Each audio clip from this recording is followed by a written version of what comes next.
Olá, tudo bem? Vamos ver neste vídeo como inserir componentes que não estejam cadastrados já no Tina TI. Por exemplo, aqui temos um circuito chopper, ou retalhador, em que, a partir de uma tensão CC, o transistor atua para controlar o nível de potência dissipado na carga. A presença do indutor faz com que a corrente seja aproximadamente constante. Vamos simular este circuito clicando em Análise, Transiente, e por intervalo de tempo igual a 10 milissegundos. Se a gente realizar um zoom para quando o dispositivo já está em regime permanente, por exemplo, a tensão na resistência, podemos ver que tanto a tensão quanto a corrente na resistência são aproximadamente constantes, e podemos observar que a tensão na chave oscila entre 100 volts, que é a tensão contínua da fonte, e 8 milivolts, que seria a tensão de condução na chave.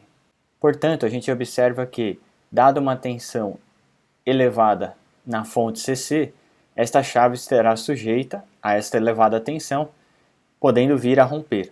Então, nem sempre os dispositivos que já estão cadastrados atendem a essas especificações, sendo necessário, portanto, buscar dispositivos mais reais ou exatamente aqueles que serão empregados no projeto.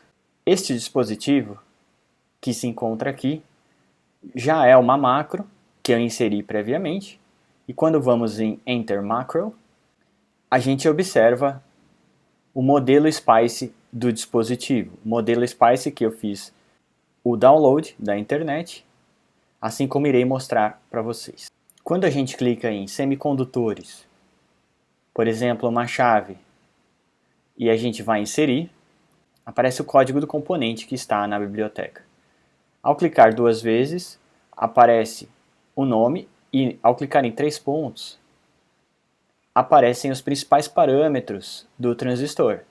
Ao analisar os transistores que temos aqui disponíveis, normalmente eles suportam tensões baixas, como por exemplo 100 volts. Então, como fazer para inserir um transistor que tenha, por exemplo, tensão máxima de dreno-fonte superior a 100 volts? Irei excluir o componente para a gente criar um novo e substituir aquele anterior. Por exemplo, imagine que estejamos procurando um componente. Eu selecionei aqui, no site da Infineon, transistores de potência. Na página podemos encontrar escrito MOSFET Finder e, por exemplo, selecionar a tensão de ruptura. Vamos selecionar, por exemplo, 200 volts. Podemos selecionar uma corrente acima de 5 amperes, para ser um dispositivo de maior potência, e uma resistência de condução abaixo de 100 miliohms, por exemplo. Vamos dar procurar. Podemos observar, então, uma tabela com os diferentes resultados. Se analisarmos esta lista de dispositivos, observamos que o VDS máximo é de 200 volts e o RDS é abaixo de 100 miliohms. Além disso, a condução é de corrente elevada. Por exemplo, para nossa aplicação, vamos selecionar um transistor qualquer. Por exemplo, o IRFP 4127. Ele possui 200 volts de VDS, 21 miliohms de resistência de condução para até 75 amperes. Abri em uma nova aba este componente e aí devemos procurar o modelo SPICE.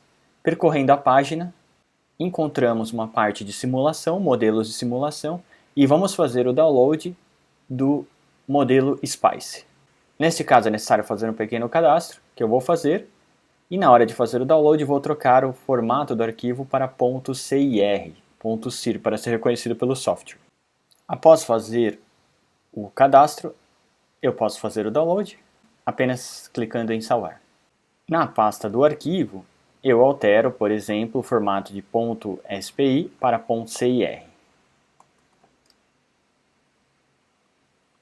Agora, de volta ao circuito, eu vou em Ferramentas, Tools, New Macro Wizard. Darei o nome do componente que selecionamos e precisamos encontrar o arquivo. No diretório onde se encontra o arquivo, vamos selecionar o arquivo que acabamos de baixar e alterar a extensão. E agora temos então preenchido o nome da macro, que é o nome do componente, o endereço do arquivo, e vamos clicar em Next, seguinte. Temos aqui os detalhes do modelo e podemos ver, por exemplo, os 3 nós, indicando dreno, porta e fonte. É um transistor NMOS no caso. Clicamos em Next e agora podemos escolher simplesmente, por exemplo, uma caixa preta gerada automaticamente pelo software, ou então Load Shape from Library, escolher o formato da biblioteca. No caso, ele nos ofereceu um PMOS, quando deveria ser um NMOS. Podemos utilizar, por exemplo, esse componente. Caso contrário, poderíamos trocar ali, clicando nas possíveis alternativas a este NMOS. Clicamos em Next e ele nos gera automaticamente o roteamento. Caso contrário, podemos remover, arrastando para baixo. E aí teríamos o pino 1 desconectado, olharíamos no modelo e veríamos que o 1 é o dreno. Então vamos arrastar o 1 para o contato de dreno do nosso modelo de transistor. Podemos verificar que o 2 é a porta e o terceiro é a fonte, então as conexões estão corretas. Clicamos em Next. Vamos salvar este arquivo na biblioteca de macros. Vocês poderiam escolher a pasta que desejassem para que depois pudessem encontrar facilmente esta macro e inseri-la corretamente no software. Damos salvar e agora diz que o arquivo está pronto para uso e pode ser inserido, clicando em Insert Macro ou pressionando o botão de Insert, inserir. Vamos dar Insert e agora o transistor que a gente criou já se encontra aqui. Caso contrário, teríamos que ir em Insert, Macro e procurar o dispositivo na pasta em que ele foi salvo. Vou dar cancelar e agora vou deletar ou excluir o meu componente. Vou com Ctrl R rotacionar o transistor e inseri-lo no local desejado. Podemos fazer uma verificação das ligações movendo o dispositivo. Ele não se encontra conectado. Então, por segurança, irei excluir os fios e refazer as conexões. No caso da fonte de tensão constante, eu conecto ao dreno do transistor. Da fonte, eu conecto ao amperímetro e a um dos terminais da tensão de controle. E conecto a porta ao gerador de tensão de controle, que neste exemplo é chamado de VG, que dá a tensão à porta em relação à fonte. Falta ainda a conexão do multímetro que está medindo a tensão VDS. E agora, caso aumentássemos essa tensão, por exemplo, para 150 volts, a chave deveria resistir quando polarizada reversamente. Após clicar em Análise Transiente, podemos fazer um zoom e verificar como o dispositivo se comporta em regime permanente.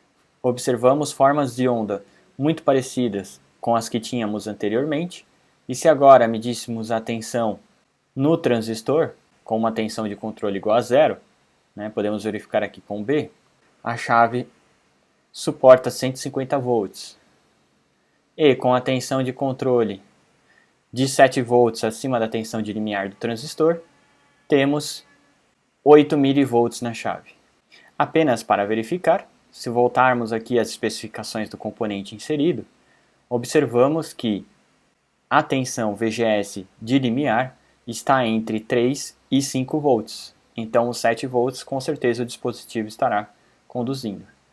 Então, foi isso. Vocês viram como inserir uma macro e, no caso, um novo componente, um transistor MOSFET. Muito obrigado e até o próximo vídeo.